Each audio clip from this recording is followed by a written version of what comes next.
Hello అండి, this is doctor Vasvi Reddy, medical director doctor Vasvi's hospital Warangal. So ఈరోజు మనం ఐయుఏకి ఐవీఎఫ్కి డిఫరెన్స్ ఏంటో తెలుసుకుందాం. సో ఐయుఐ ఎవరికి ప్రిఫర్ చేస్తారు అండ్ ఐవీఎఫ్ ఎవరికి ప్రిఫర్ చేస్తారు. సో ఐఏ ప్రొసీజర్ అనేది న్యాచురల్గా మీరు టైమ్ ఇంటర్కోర్స్ త్రూ ఒక 6 months డ్రగ్స్ వాడినా ప్రెగ్నెన్సీ రాకపోతే అప్పుడు ఐఏ ప్రిఫర్ చేయాలి. సో ఐఏలో atleast sperm count minimum 10 to 15 million అన్నా ఉండాలి.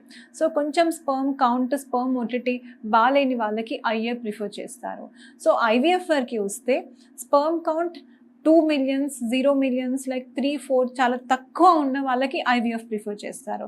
సో ఐవీఎఫ్లో అసలే స్పర్మ్ కౌంట్, అసలే స్పర్మ్ మొటిలిటీ సరిగా లేని వాళ్ళకి ఐవీఎఫ్ ప్రిఫర్ చేయాలి. లేకపోతే ఐఏ అనే ప్రొసీజర్ త్రూ కూడా పాజిటివ్ వచ్చే ఛాన్సెస్ ఉంటాయి. సో ఇంకా ఐయుఐకి ఐవీఎఫ్కి డిఫరెన్స్ చెప్పాలి అని అంటే ఎగ్ నెంబర్ బాగున్న వాళ్ళకి ఐఏ ప్రిఫర్ చేయొచ్చు. ఎగ్ నెంబర్ చాలా తక్కువ ఉన్న వాళ్ళకి ఐవీఎఫ్ ప్రిఫర్ చేయాలి. సో నెక్స్ట్ ట్యూబ్స్ వరకు వస్తే బోత్ ట్యూబ్స్ బ్లాక్ ఉంటే ఐవీఎఫ్ ప్రిఫర్ చేయాలి. సో బోత్ ట్యూబ్స్ ఓపెన్ ఉన్నా లేదన్నా ఒక్క ట్యూబ్ బ్లాక్ ఉన్నా కానీ ఐఏ ప్రిఫర్ చేయవచ్చు. సో మీ కండిషన్ని బట్టి డాక్టరే డిసైడ్ చేస్తారు మీకు ఐఏ కరెక్ట్ ఉంటుందా లేదా ఐవీఎఫ్ కరెక్ట్ ఉంటుందా అని. సో డెఫినెట్గా డాక్టర్ని కన్సల్ట్ చేయండి. Thank you.